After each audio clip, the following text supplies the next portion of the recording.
उदासीनता मन का ऐसा भाव है जहाँ हमें किसी भी काम में रुचि नहीं रहती। हम कोई कार्य करने के लिए उत्साहित नहीं होते। उदासीनता जब हद से बढ़ जाती है तो मन का रोग बन जाती है। इंसान जीने से अधिक मरना पसंद करने लगता है। हम सभी जीवन में कभी ना कभी उदासीनता का अनुभव करते ही हैं। मन निराशा से भर जाता है और हम कुछ भी करना पसंद नहीं करते हैं। अधिकतर हमारी उदासीनता कुछ पलों के लिए ही होती है, इसलिए उनसे होने वाले नुकसान हम पहचान ही नहीं पाते हैं। उदासीनता धीरे धीरे आदत का रूप धारण कर लेती है और हम बार बार उदासीनता के कारण अपने काम अधूरे छोड़ देते हैं। क्या हमारे सबके साथ ऐसा नहीं होता है? उदासीनता वास्तव में मन की ऐसी स्थिति का नाम है जब हमें अपनी तकलीफ़ों का कारण बाहर दिखाई देता है। हम कहते हैं कि समाज के लोग बुरे हैं, घर वाले बुरे हैं, मित्र बुरे हैं, बहन या भाई के बर्ताव गलत हैं, वक्त हमारा साथ ही नहीं दे रहा है। इन्हीं सबको हम दोषी समझ लेते हैं अपने दुखों के लिए। जब दुख का कारण बाहर होता है तब उसको बदलने का हमारे पास कोई रास्ता नहीं होता है।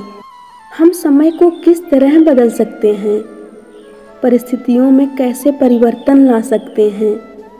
जब हम खुद को निसहाय मानने लगते हैं तो वहीं से उदासीनता का जन्म होता है। हमारी उदासियों की वजह हम खुद होते हैं। न लोग बुरे होते हैं, न समाज बुरा होता है। हमारी परिस्थितियां हम खुद निर्मित करते हैं। पतझड़ में पत्ते गिरा देने वाली ठंड क्या वृक्ष के साथ दुश्मनी निभाती है?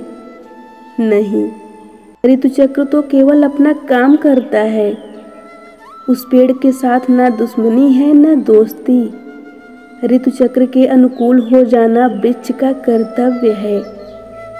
ठीक वैसे ही समाज न किसी का मित्र होता है न शत्रु। समाज को जिससे लाभ मिलता है, समाज उसका मित्र बन जाता है। समाज तभी हमारे प्रतिकूल बनेगा जब हम समाज के प्रतिकूल बनेंगे। ठीक वैसा ही इंसानों के बीच में भी होता है। हम जिसे प्रेम करते हैं वो भी हमें प्रेम देता है। हम जिसे लाभ देते हैं वो भी हमें लाभ देता है। हमारे हालात बदलने के लिए हमें खुद में परिवर्तन करना पड़ता है। इतना समझ लेने के बाद खुद में बदलाव लाना कठिन नहीं होता। जीवन में उदासीनता का कोई कारण ही नहीं है। केवल अपने आप में परिवर्तन करना पर्याप्त है। खुद में परिवर्तन करो और अपने दुखों को अपने अंदर से बाहर निकाल दो।